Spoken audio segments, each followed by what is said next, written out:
Tie ķirbi, viņi tā rudenim tikai. Kabatas ir no vienas kaut kādas? Grupas? Jā, viņi ir no vienas grupas ar ķirbiem. Gan kabači, gan laginārijas, gan gurķi arī no tās pašas gurķi ķirbju grupas ir.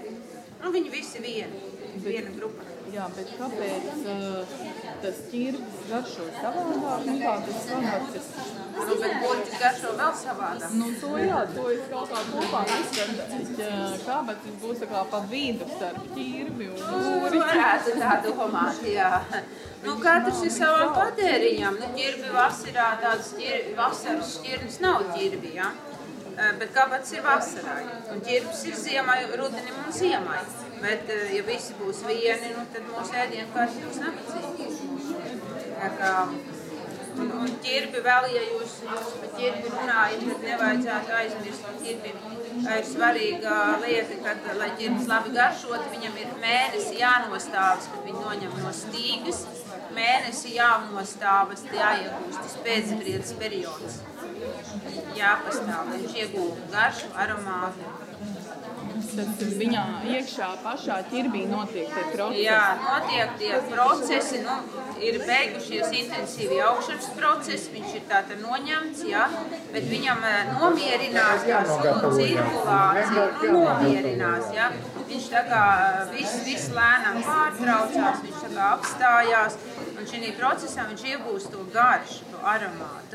Jūs ķirbi tūlīt paņemat no dārza un uzreiz uz galda un katlā, viņš nav tik garšīgs, nav tik aromātisks, kā tad, ja viņš vismaz mēnesi nostāvas. Siltumā vai augstumā? Ķirbis siltumu. Ķirbis tā kā runcis mīl siltumu. Varbūt ne tieši uz mūrīša, bet tuvu tam. Bet tad, principā, viņš pagrabā arī, ja novāc nav jātur, viņš tā kā jau ķirbis virtuvē. dzīvo kopā dzīvojamās telpās ar visiem kopā. Jā, viņš taču ir ļoti skaists, jau pirmais kā vizuāli, viņš ir piederīgs pie dzīvojamās telpas, un arī tas, kad viņš mīl sabiedrību, un viņš mīl arī to.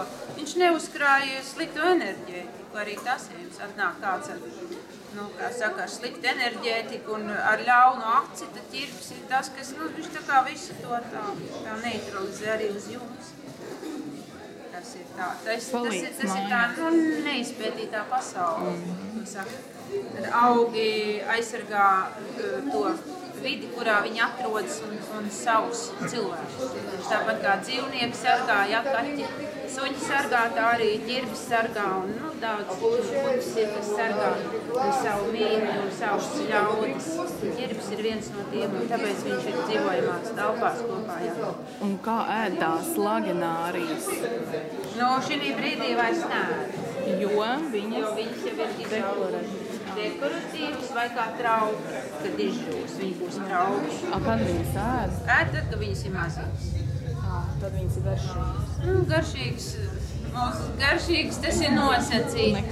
Redziet, ar to garšu ir tā. Kur ir viņu dzimteni, tur Meksika un Dienvidamerika, tur varbūt viņas arī ēd. Bet tieši pie mums arī bija šīs maziņās, mums kaut kā tā garša sīknība, viņa nav īsti tāda. Es neesmu sastaps nevienu, kas teikt, ka laginārija ir garšīga. Vai ķirbi kaltē? Sagriež un kaltē? Jūs nebijāt restaurānā? Tad aiziet.